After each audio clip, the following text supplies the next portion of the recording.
주신 말씀 가지고 회복의 은혜라는 말씀의 제목으로 주신 은혜 같이 나누길 원합니다. 오늘 예레미야 30장의 말씀은 특별히 이스라엘 또 남유다의 회복의 모습, 바벨론의 침공으로 또 망해간 그 남유다가 이렇게 회복될 것이다라고 하는 하나님의 회복의 약속, 회복의 은혜를 또 회복의 청사진을 보여주고 있습니다.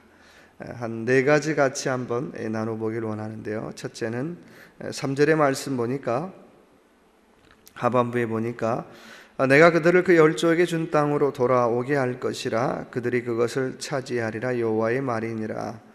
첫 번째 회복의 청사진은 돌아옴의 은혜라고 하는 것입니다. 하나님께서 구별하여 준 그 땅으로 다시 한번 돌아올 것이다, 고향으로 돌아올 것이다. 얼마나 큰 겁니까?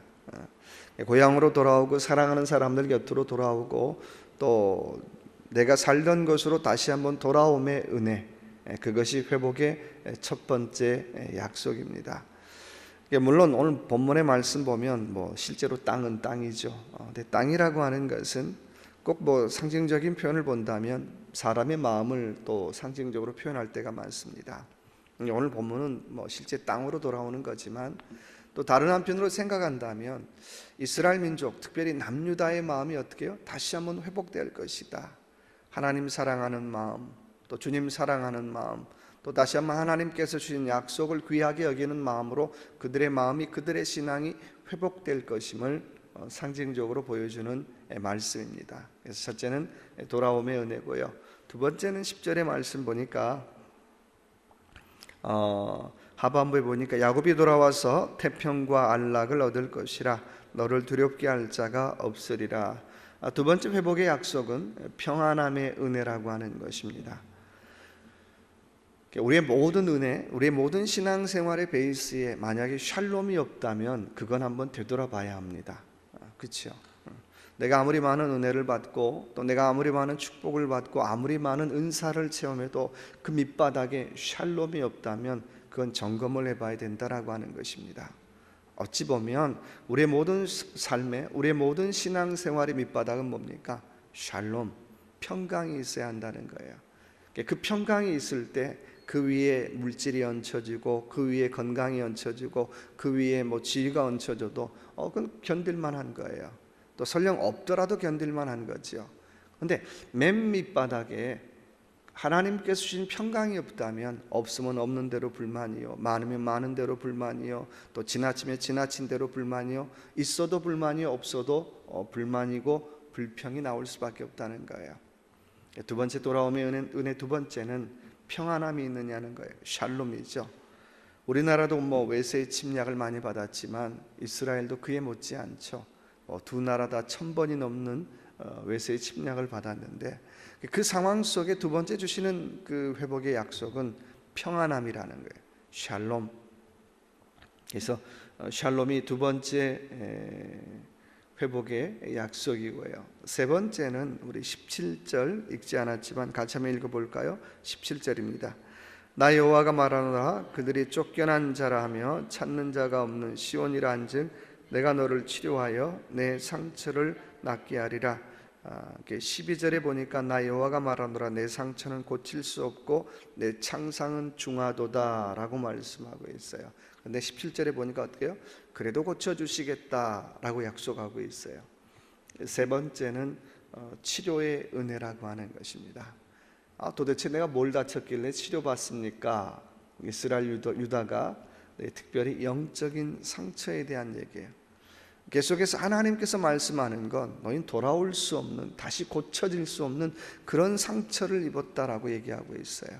근데 오늘 말씀 17절에 보니까 어떻게 해요? 내가 너희를 낫게 할 거다.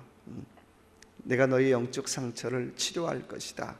하나님 떠났던 그 마음을 내가 치료할 것이다. 너희가 하나님 앞에 불순종했던 그 영적인 상처를 내가 회복시킬 것이다 라고 약속하고 있습니다. 참 이런 거 본다면 우리가 물론 영이 다르면 우리가 같이 가기 어렵지요. 근데 신앙생활의 스타일이 다른 건 우리가 어떻게 해요? 좀 같이 가줘야 돼요. 어떤 사람은 신앙생활하는데 굉장히 또 열정적으로 하는 사람이 있고요. 어떤 사람은 굉장히 지적으로 하는 사람이 있어요. 근데 지적으로 하는 사람이 열정적인 사람 보면 참 저기 너무 어떻게 해요? 광신처럼 생각될 때가 있고요. 또 열정적으로 하는 사람이 어때요? 그 지적인 그런 사람 보면 참 사람이 감동이 없어 메말랐어 그렇게 생각할 때 있다는 거예요. 근데 중요한 건 서로 신앙의 스타일은 다르지만 예수 안에서 하나가 될 수 있다라고 하는 거죠. 그런 면에서 본다면 나와 신앙 스타일이 좀 달라도 어떻게 해요? 좀 그런 거 갖고 배척하면 안 된다는 거예요. 뭐 예수를 부인한다 그러면 우리하고 갈 길이 달라 그러겠지만 그런 거 아니라면 어때요? 신앙생활도 저렇게도 하는구나, 저런 스타일도 있구나. 중요한 건 하나님을 잘 믿느냐, 예수님 잘 믿느냐, 성령님 인도함을 받고 있느냐, 내가 죄인인 거 아느냐, 내가 구원받은 거 아느냐, 믿느냐. 그 몇 가지 사실만 공통적이면 어때요? 신앙생활 스타일이 조금 나하고 다르구나. 그래도 같이 갈 수 있는 거예요. 세 번째 우리가 생각해 봐야 될 것은 바로 치료의 은혜를 주시겠다는 거예요. 낫지 않을 것 같은 그 영적 상처조차도 하나님께서 치료시키시겠다라고 약속하고 있습니다. 네 번째는 오늘 19절의 말씀 보니까 또 읽어볼까요? 감사하는 소리와 즐거워하는 자의 목소리가 그 중에서 나오리라. 내가 그들을 번성케 하리니 세잔치 아니하겠고 내가 그들을 영화롭게 하리라. 비천하지 아니하겠으며 18절에 보면 중간에 그 성읍은 자기 산에 중건될 것이요 그 궁궐은 본로대로 구하는 곳이 될 것이며, 유다의 회복이죠. 근데 단순한 회복이 아니라 새하늘과 새 땅에 대한 소망이라고 하는 거예요. 참 이 말씀 보면 하나님의 심정이 그런 것 같아요. 우리 속담이 미운 놈 떡 하나 더 준다 그러는데 떡을 하나 더 주는 게 아니라 떡을 한 박스채 주시는 것 같아요. 그러니까 하나님 싫다고 떠났는데 그들을 어떻게 해요? 다시 돌아오게 할 거야. 내가 너를 돌아오게 할 거야. 내가 너에게 평안함을 줄 거야. 그리고 어떻게 해요? 너희가 치료될 수 없는 그 영적 상처도 치료해 줄 거야. 그리고 한 걸음 더 나아가서 어떻게 합니까? 너에게 새하늘과 새 땅의 소망을 줄 거야 라고 약속하고 있어요. 얼마나 파격적입니까? 잘 믿는 사람도 아니고 그냥 배신을 밥 먹듯이 하는데 어떻게 해요? 최종적인 약속은 내가 너에게 새하늘과 새 땅의 소망을 줄 거야 라고 약속하고 있어요. 네 번째 우리가 기억해야 될 회복의 약속은 바로 소망의 은혜라고 하는 것입니다.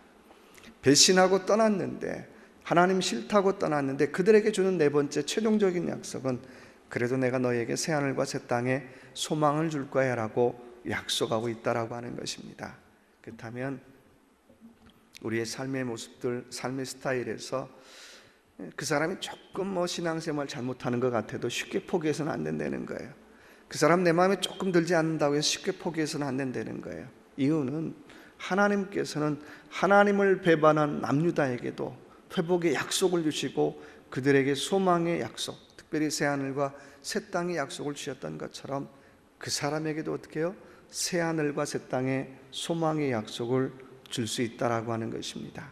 그래서 이 하루도 살아갈 동안도 내 기분대로 사람 평가하고 판단하는 것도 아니고 내 느낌대로 사람 평가하고 판단하는 것이 아니라 내가 만나는 한 사람 한 사람, 내가 싫어하는 사람을 만난다 할지라도 이 사람이 내가 그리스도 안에서 참 소중한 사람이고 하나님께서 이 사람에게 새하늘과 새 땅의 약속을 해주시는 사람이라고 하는 그런 믿음의 고백을 가지고 한 사람 한 사람 한 분 한 분을 또 소중히 여기며 살아가는 저와 여러분의 삶이 되시길 주님의 이름으로 축원합니다.